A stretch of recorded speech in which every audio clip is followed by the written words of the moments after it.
everybody. If you're a petrol head on the hunt for something fast and practical, but you don't want to buy an SUV, it's pretty hard to ignore the lure of the Audi RS6, which for 2 decades now has been offering a very tempting combination of sledgehammer performance wrapped in a rather practical body. It has been sold now across 4 different generations, each of which is distinctive and each of which is memorable for different reasons. The current day C8 generation car is an autobahn slayer, and yet on a country lane as nimble as a hot hatch. Its direct predecessor, the C7, is then for those who want something a little more understated, and they don't want the other mums on the school run to realise that what they're packing has a near 600 horsepower punch. However, even Audi themselves will tell you that for the C6 generation, they maybe went a little bit too far, when during the midst of the horsepower race, they decided to stick in the front of a normal, ordinary, sensible executive saloon or estate, a 5-litre twin-turbocharged V10. And today, those are a legendary machine, famous for their ability and infamous for their running cost. Now, I've driven all 3 of those cars, but the only RS6 that I haven't sampled is this, the one that started it all, the 2002 C5 generation RS6. A performance legend in its day, and today a genuine modern classic. But a car that even when new was let down by just one thing. That is the fact that it came exclusively with a 5-speed ZF automatic gearbox, which at once made it both unappealing to people like myself who thought that manual was the only way, and also created a bit of an issue for the tuners who were having a lot of fun with the engines these cars had, only to find out the gearbox was something of a limiting factor. But that is not a problem in this C5 RS6, because what I am driving today has a manual gearbox in it. So then, here we have it today, driven at long last, not just the C5 generation Audi RS6, but the RS6 as many of us wish it had always been. Enjoy.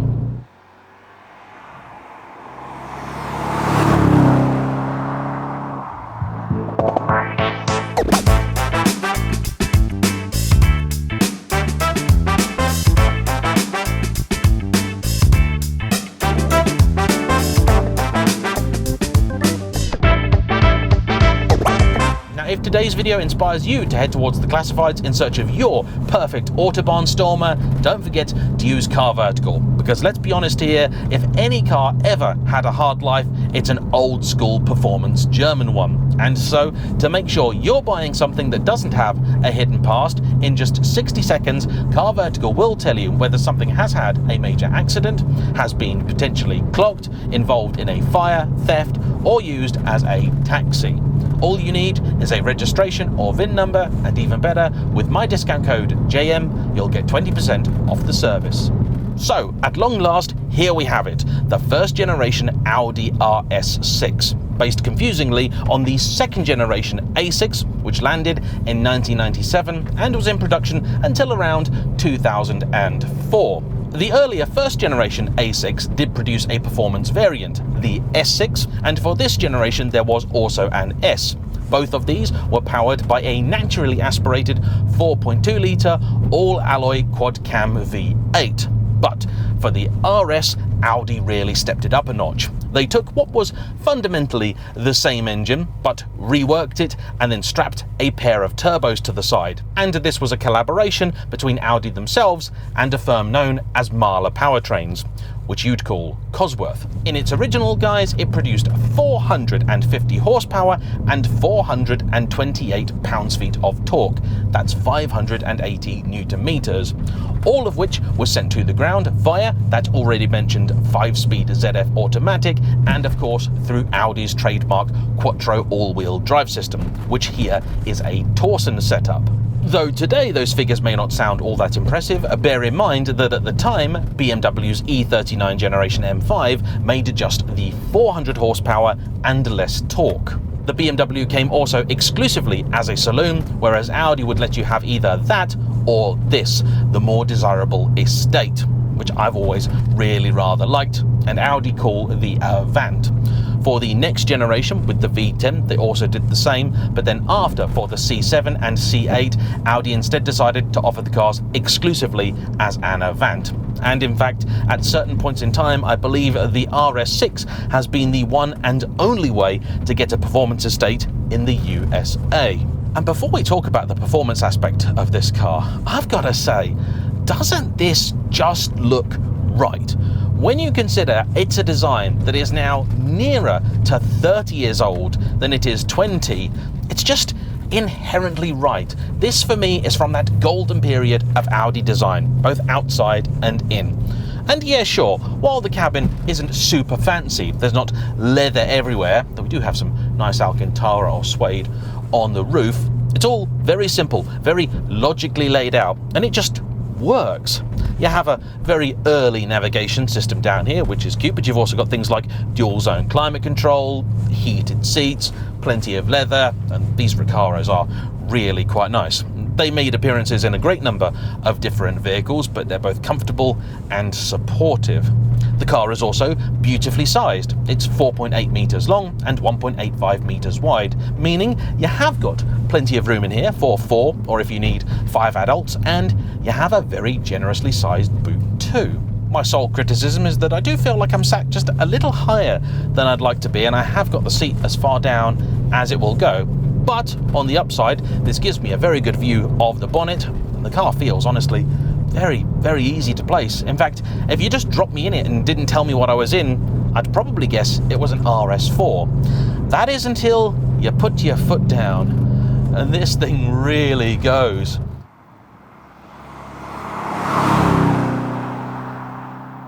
If I were to use a word to describe the performance of this vehicle, I think I'd call it effortless.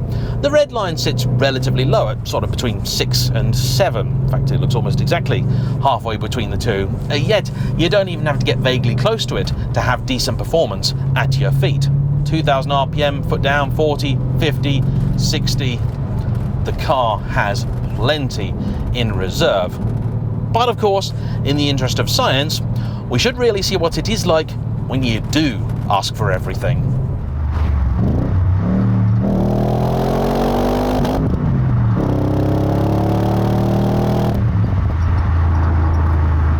It's got quite a bit that. You do feel the power begin to build as you get closer to that red line, and I wouldn't say it rushes there, but still, there's a reward for sticking with it. The rest of the car then, well, before I talk about that, allow me to tell you what else is non-standard about this car. In case you were wondering, the conversion was actually done by this vehicle's previous owner, who worked for a small boutique car manufacturer in the Woking area. Now, you can have this done by others, and apparently there is a firm run by a chap called Steve Green, and he will do a drive-in and drive-out service for around £5,500 if you buy or have one of these and you want it converted. For this specific car, I am told they took the gearbox and presumably other pieces from a later model Audi Allroad. And in fact, one of the very few signs that I don't think Audi expected many 6s to be automatic is the fact that though it does have a rest for your left foot, it is in such an impractical position, sort of up and to the left of where the clutch now is, that it's not really very comfortable or nice to use. The other alterations made to the car have then been, I believe, chiefly in the name of durability, but with one eye also on potential performance benefits. So the car has an AirTech intercooler, but it is of the standard size and in the standard location. It also has the regular K04 turbos, but now with rebuilt and upgraded internals.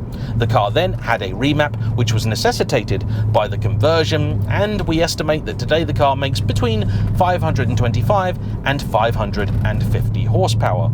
The suspension setup, which I believe from factory would have been Audi's DRC, dynamic ride control, that's adaptive dampers, has then been replaced a couple of times. First off with an IBAC setup, and then later with a Bilstein one. And it sits quite low, this car. Looks very, very good for it. And actually, in spite of this, Lawrence, the owner, tells me that he actually hasn't ever scraped the car. Surprises me, but like him, I would be of the opinion that if it isn't scraping and causing issues, leave it alone. Whew. You know what? That response at 3,000 RPM, That's easily as good, if not better, than many modern day turbos.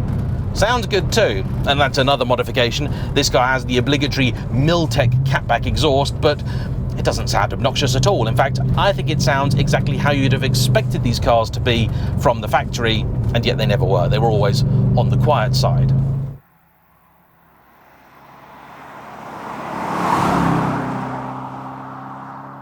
The brakes are standard, but that's fine, because from the factory, the RS6 had mighty 8-piston Brembos at the front, and they do a perfectly decent job. Pedal response is nice, not too heavily servoed, you've got the correct amount of travel, and you don't break your neck when you push your foot down, but also it gives you all that stopping power that you want.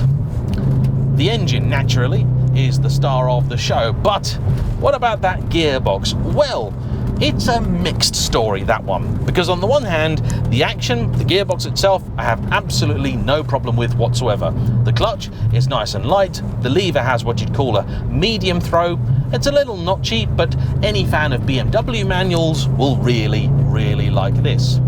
The only issue that I'm currently having is that when you do go to change gear, because the car hasn't been programmed to be a manual, the revs drop very, very quickly. With a little practice, I'm sure you can get it right, and rev matching is easy, but heel and toe not so much. The pedals simply aren't in the right place.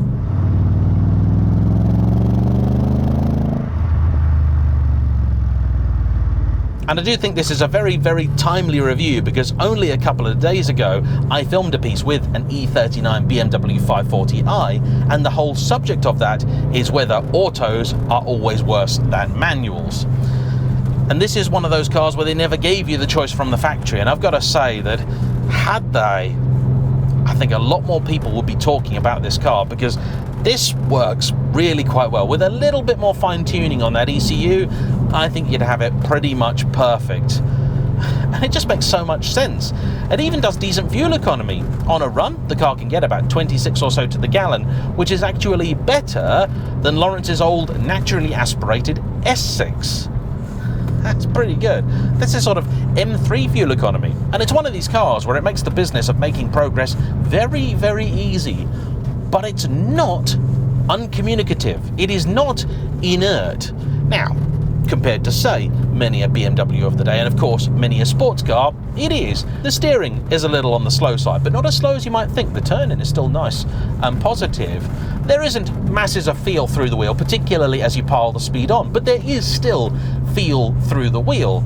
And for something that's, let's call it an A6 with bells on, that's pretty good. There are many, many other cars which should have better steering than this, and yet don't. 996 GT3, it is not, but you know what? It's exceeding expectations, this.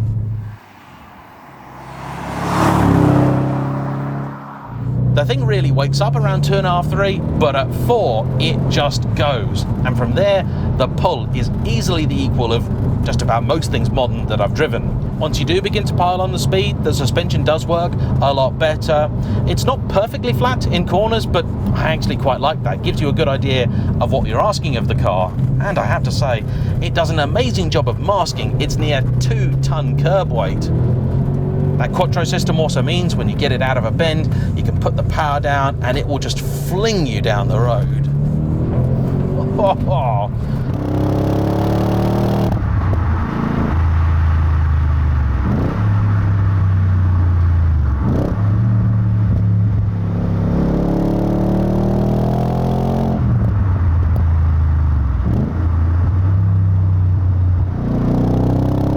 However, I do have to put a little addendum in there and say that once you do begin to press on a certain amount, that classic Audi front heaviness does come into play. So there's been a couple of these tight bends where you've come into it, you put your foot on the brake, you've loaded up that front axle, and then you go to steer, and you can feel the wheels doing it, but the front end says, no, I will not be rushed, thank you very much.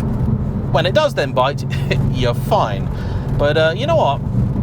This all makes it, I think, a somewhat more interactive experience than its modern day equivalent, which is simply just so ludicrously capable, you don't have to think about such things.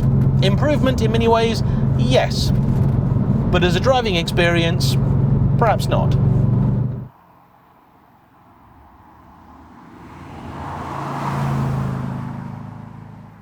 and it's the sort of car where, potential emissions issues aside, I would happily take it into just about any city, park it up, and know that just about nobody would realise what it actually is. Take those RS6 badges off, and the only giveaway remaining is a nice sharper front and rear end, and those classic protruding arches. But that's it. Only a proper petrol head is going to spot that this is something really special, and only a real anorak would know to stick their head in and see that something is amiss down here. It all just feels, well, right. There isn't a warning light on the dash, well, not one relating to the gearbox anyway. The airbag warning light apparently came on yesterday because this car knew that it was being filmed. I think we can all relate to that. I mean, how many times have you gone to sell a vehicle that has been absolutely good as gold the whole time you've owned it, then you stick it up on Auto Trader and all of a sudden the dash lights up like a Christmas tree.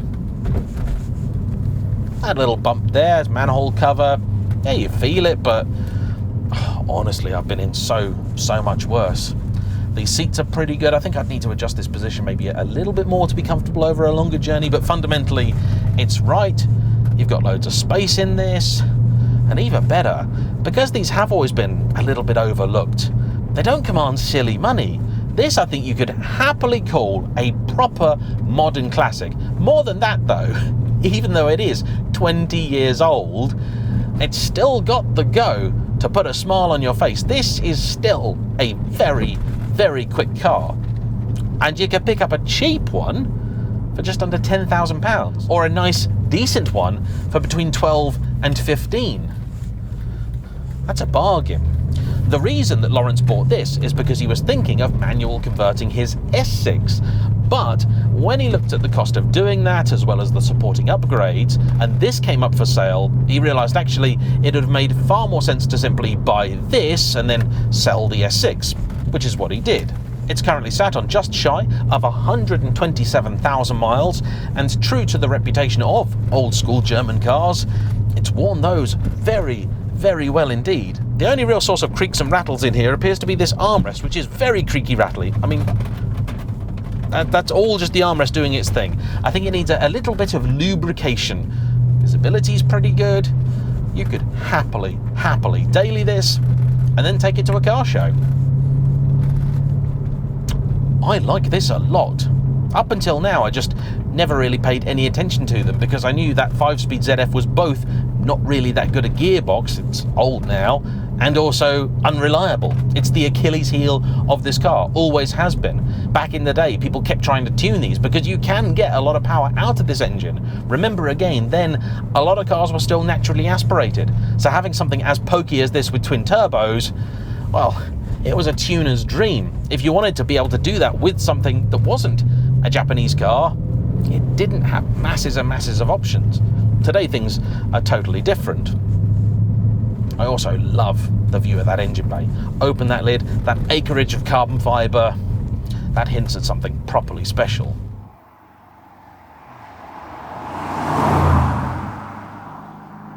Do these have issues? Yes, of course they do. There are plenty of them, and if you are interested in buying one, please look up every single buyer's guide you can, because these are a prime example of a car that if you do buy well, they're not ever going to be super cheap to run, but they should be pretty good. However, if you get a bad one, it's going to be a really bad one. So do yourself a favour, buy wisely. And I think that's exactly what Lawrence has done. So, all I think that remains to be said is a big thanks to him for bringing his car out, and as ever, to you for watching. Don't forget to hit the like button, comment down below, subscribe if you haven't already, and I'll see you for the next one. Bye bye.